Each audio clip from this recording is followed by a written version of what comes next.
do Filho, do Espírito Santo. Amém. Vinde, Espírito Santo, enchei os corações dos vossos fiéis e acendei neles o fogo do vosso amor. Enviai, Senhor, o vosso Espírito, e tudo será criado, e renovareis a face da terra. Oremos. Ó Deus, que instruís os corações dos vossos fiéis com a luz do Espírito Santo, fazei que apreciemos certamente todas as coisas e gozemos sempre de suas consolações. Por nosso Senhor Jesus Cristo, na unidade do Espírito Santo. Amém. Vamos ver Lucas 23, do 35 ao 43. Acreditamos na vida após a morte? Povos antigos faziam sacrifícios para a libertação das almas dos povos em relação aos soldados e a tantas outras mortes que aconteciam no passado em relação às vidas, em relação ao mundo em geral. Então vamos ler Lucas 23, do 35 ao 43. Diz assim, Lucas 23, do 35 ao 43. O povo ficava aí olhando. Os chefes caçoavam de Jesus, dizendo: salva os outros, que salva então a si mesmo. E se é o Messias, o escolhido de Deus, os soldados também zoavam dele. Aproximando-se, davam-lhe vinagre e diziam: se tu és o rei dos judeus, salva-te a ti mesmo. Acima dele havia uma inscrição: este é o rei dos judeus. Um dos malfeitores crucificados o insultava, dizendo: tu não és o Messias? Salva-te a ti mesmo e a nós também.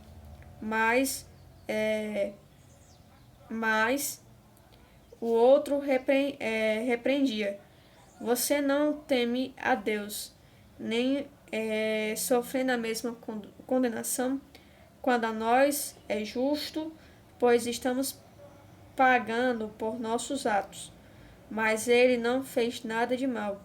E disse Jesus: lembra-te de mim quando vieres com teu reino. Jesus respondeu: eu lhe garanto, hoje você estará comigo no paraíso. Então, esses são pontos chaves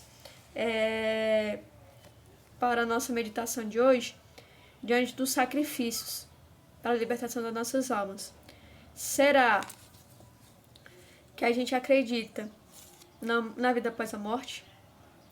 Em relação aos sacrifícios, às condenações, será que a gente acredita diante da morte? Em relação à cruz? Que naquela época, em relação aos povos, muitas vezes os soldados eram sacrificados. O povo eram sacrificados. E nessa passagem, Jesus morre na cruz por nós e demonstra seu amor, afeto e devoção de inúmeros sentimentos positivos para com o povo. Assim, Deus é afetuoso para com seus filhos amados.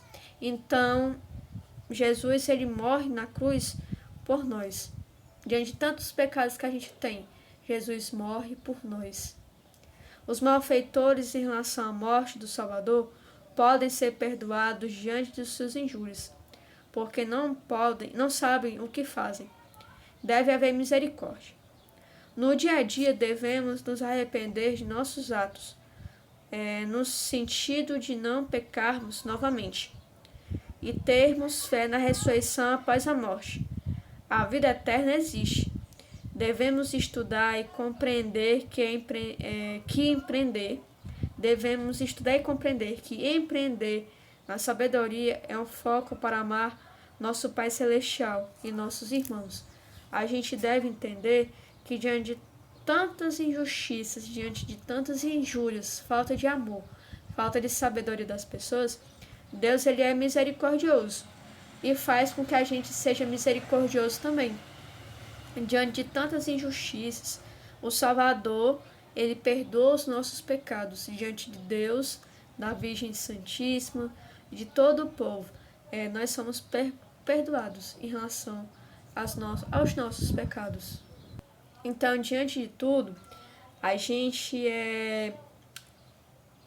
deve está nos convertendo de nossos pecados e diante de tantas injúrias, está nos arrependendo diante de tantos pecados que a gente tem. Porque se a gente for ver o passado, Jesus ele foi morto realmente por nossos pecados. E a gente não deve pecar novamente. E se a gente quer ir para ter uma vida eterna em relação aos céus, a gente tem que se perdoar diante do que a gente faz de errado. Entendeu, gente? Então, a gente tem que estar nos perdoando, tá certo? Diante de tudo. Agora a gente vai para Mateus 9. A gente vai lá para o livro de Mateus agora. 9. Mateus 9. Do 9 ao 13. Mateus 9, do 9 ao 13. Fala assim: Tendo partido daí, Jesus viu um homem chamado Mateus, sentado na coletoria de impostos. Jesus lhe disse: Siga-me. Levantando-se, ele o seguiu. Ora, aconteceu que Jesus estava em casa, sentado à mesa. Chegaram muitos cobradores de impostos e pecadores, e sentaram-se à mesa com Jesus e seus discípulos. Vendo isso, os fariseus perguntavam aos discípulos de Jesus: Por que o mestre de vocês come entre cobradores de impostos e pecadores? Jesus ouviu e respondeu: Não são os sadios que precisam de médico, e sim os doentes. Vão e aprendam o que significa: Quero misericórdia e não sacrifício, porque eu não vim chamar justos, e sim pecadores. Palavra da salvação. Então, as pessoas são chamadas a seguir Jesus.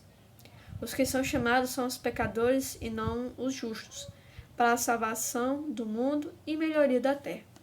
Então, como diz aqui a palavra: Quero misericórdia e não sacrifício, porque eu não vim chamar os justos, e sim os pecadores, porque Cristo ele quer salvar os pecadores, ter conversão, amor, ternura e toda a dedicação possível para a melhoria do mundo.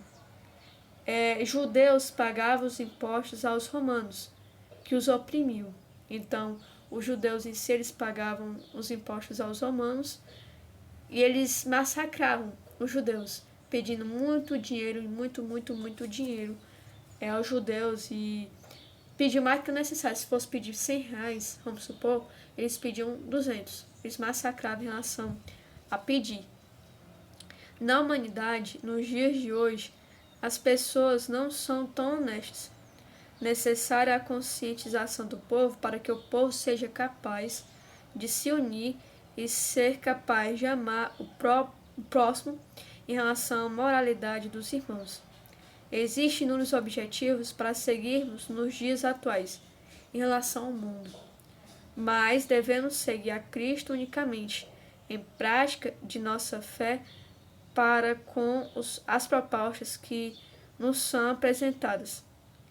Publicanos, cobradores de impostos, eram mal vistos pela sociedade, pelos que fazem atitudes ruins que fazem até hoje.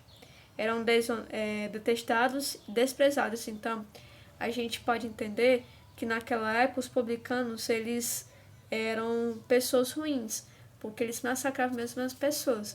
E a gente tem que ter essa conscientização de sermos pessoas honestas e não desumanas. Aí também, Mateus largou tudo para ficar com o Messias.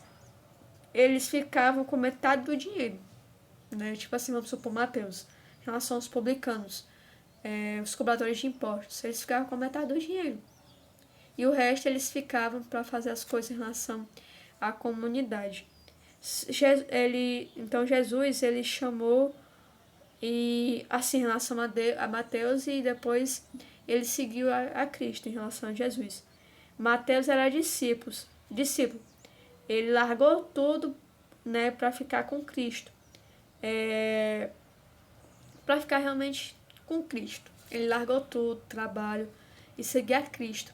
E eles viviam normalmente diante do povo, diante da doação do povo, em relação para sobreviver, para viver uma vida melhor.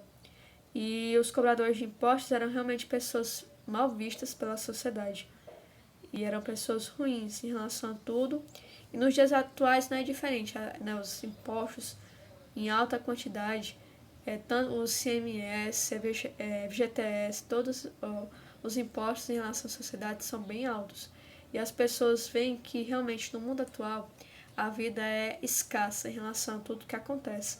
E a gente tem que entender que a nossa fé é proposta para a gente melhorar, para ter uma melhoria de vida melhor diante de tudo que acontece na sociedade. A gente tem que entender que diante de tantos percalços do mundo, a gente tem que ser humilde. Tem que ser humilde. Então as pessoas são chamadas a seguir Jesus. Claro, a gente não deve largar tudo, mas no sentido de não trabalhar 24 horas por dia, mas sermos pessoas melhores para ter uma sociedade igualitária e vivermos com uma condição positiva num mundo tão ruim na atualidade, onde há falta de amor.